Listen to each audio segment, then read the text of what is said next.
Yo, what is up guys, my name's Hakiii and these are my favorite cars from the bottom dollar Bounties DLC. The vast majority of the cars we got in this update were actually awesome. I really like the variety of modern cars and then a little bit more classic cars as well. And we're actually gonna start with one of these old style cars. The Kok D1 is an absolute heaven of a car for people that like these. A retro Corvette is actually a very cool idea. I'm really glad Rockstar decided to add something like this. I had a lot of fun customizing this thing and I was blown away by the amount of customization you have and the amount of unique customization options, because this car is extremely unique and there's so many cool options that you don't see on a lot of other cars, including really cool looking exhaust, hood options, trunk accessories, which one of them is actually a really unique looking spoiler type thing. I had to go for something that looks relatively luxurious like this car is. I mean, I went for a silver design and the chrome touches around it make it look amazing also. The 26 categories to customize also include some pretty cool liveries and a lot of different headlight covers. Hands down, considering it's a non-Benny's vehicle, this is one of my favorite vehicles in the game to customize. Way more customizable than the Cheetah Classic and the Turismo Classic, which pretty much run the Sports Classics class. Performance wise, it's not at the level of the Turismo Classic and the Cheetah Classic, but I mean, the highlight of this thing is 1, the customization, 2, the looks, and the third highlight for me is the engine sound. The engine sound is pretty freaking loud and it sounds amazing. I really like it. And let's just say the $1.5 million price tag for the Kok D1 is actually kind of fair if you ask me, especially considering other cars in this DLC are way overpriced in the $4 to $5 million range. The only thing it's not built for is Sports Classics racing, but besides that, this thing is amazing. 10 out of 10. With that said, it actually has a decent top speed for a Sports Classics car, and it's not a pain to drive or anything, but it's just not going to be the very top tier. Next up is a car I've yet to learn how to actually pronounce. I don't think anyone knows exactly how to pronounce the name of this car. It's either the Niobi, the Niobe, the Neobi, or the Neobe. Let me know what you think it is down below in the comment section, but I don't really think anyone knows for sure other than Rockstar themselves. Regardless, I really like the looks of this car. This is probably the #1 fan favorite out of this update for people. Everyone I've talked to said they like the BMW i8, which is what this car is based off of. It's a very well-known BMW. One thing I forgot to mention with the Kok D1 that's also great with the Neobe is they both have a pretty cool interior. We don't say that often in GTA Online because a lot of cars have very basic, just default interiors that don't really match the car, but these two actually have a decently detailed interior, especially the Kok D1. It's very old school, and with the Neobe it actually looks like a sports car's interior. It's got a very sporty look to it. The Neobe itself cost us $1.8 million,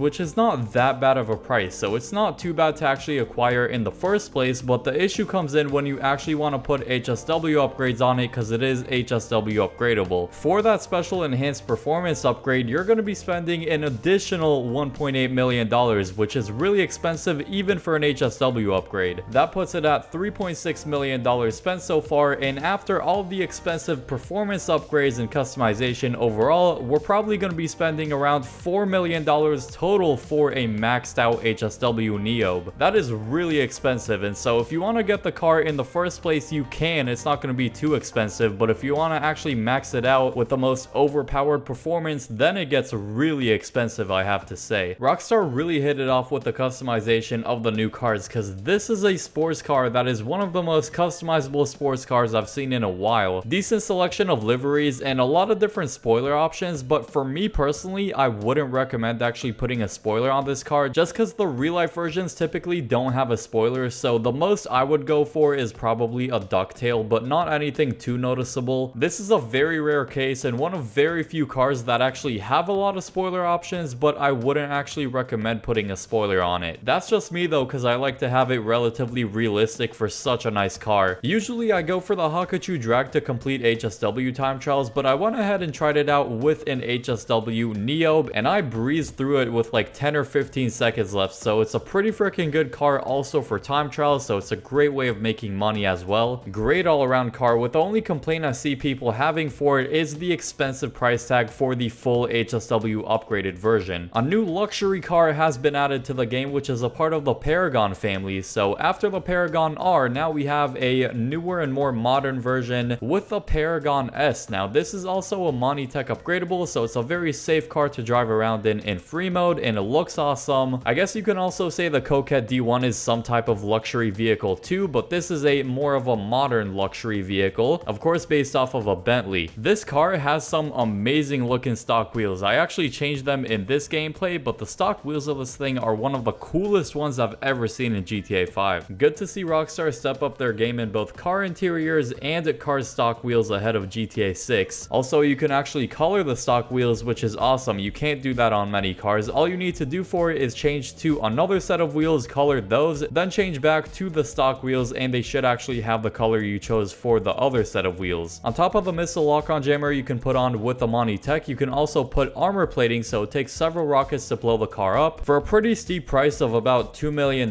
you get a great car with really good acceleration, solid top speed, and handling could be a little better, but it's not that bad. It isn't as crazy of a performing Monty Tech car as, let's say, the Tally GTO Stinger TT, but it's definitely up there. It's a great Monty Tech car, and I do recommend buying it despite being a little expensive, which is not really surprising anymore because it's Rockstar and it's 2024. Next is going to be another sports car. This is going to be the Envisage, and it's a bit of a different looking sports car. When it was shown in the trailer, a lot of people thought it would be like a Toy Door 2.0 or a Deluxo 2.0, just because it doesn't look like a typical sports car, but it is a sports car with, once again, great acceleration, a lot of really unique options as well, including one of the craziest spoilers I've ever seen. If you go in the spoilers section and go to the very bottom option, you'll find the biggest spoiler I've ever seen in GTA 5. I mean, it's bigger than the actual car itself. It's also a Monty Tech upgradable. You can put the missile lock-on jammer, but no armor plating option, meaning you're only semi-safe inside of this thing driving around free roam. It's a silent electric car with really good acceleration and pretty decent top speed as well. Price tag is just under 2.5 million, which is a lot for a sports car. I really don't think it's worth that price tag if you ask me, but if you have a lot of money, it is a pretty cool car regardless. And speaking of overpriced cars, all of the 3 police cars that came out with day 1 of the bottom dollar bounties DLC, they are extremely overpriced, and so they're not one of my favorites in this DLC. That's why I'm not going to be going over them, and we're going to shift our focus to the Southern San Andreas website where we have the Yosemite 1500. Now, a lot of people, including me, were really skeptical about this one. Just seeing it for the first time in the website, very basic looking truck that you would ask yourself, why in the world is this basic truck 1.2 million? And to my surprise, it's actually a really good truck. Sure, it looks kind of basic, but after customization, it looks completely different, and there's a lot of customization options. The different exhaust options are what stood out to me the most. There's a lot of really cool looking exhaust to this vehicle, some cool liveries as well. Don't get me wrong, I still don't think it's worth 1.2 million, but I definitely see why Rockstar priced it so high. I mean, great customization, and it did also surprise me with some pretty good performance. I mean, really good for a truck. I swear it's gotta be the best performing truck in the whole game. I mean, it had solid speed and some crazy good handling and traction. Really easy to go around turns with it, and once again, the speed is surprising. I was super surprised by how good this thing drives. For the bare minimum expectations that everyone, including me, had for it, this vehicle is actually crazy good. I mean, also the cheapest one out of the day 1 vehicles to come out. I would recommend buying this one if you have some extra money to spend. If you enjoyed this video, drop a like on it and subscribe if you're new for more awesome videos like these. You do not want to miss some. And click the video on screen now for all of the new features with the bottom dollar bounties DLC.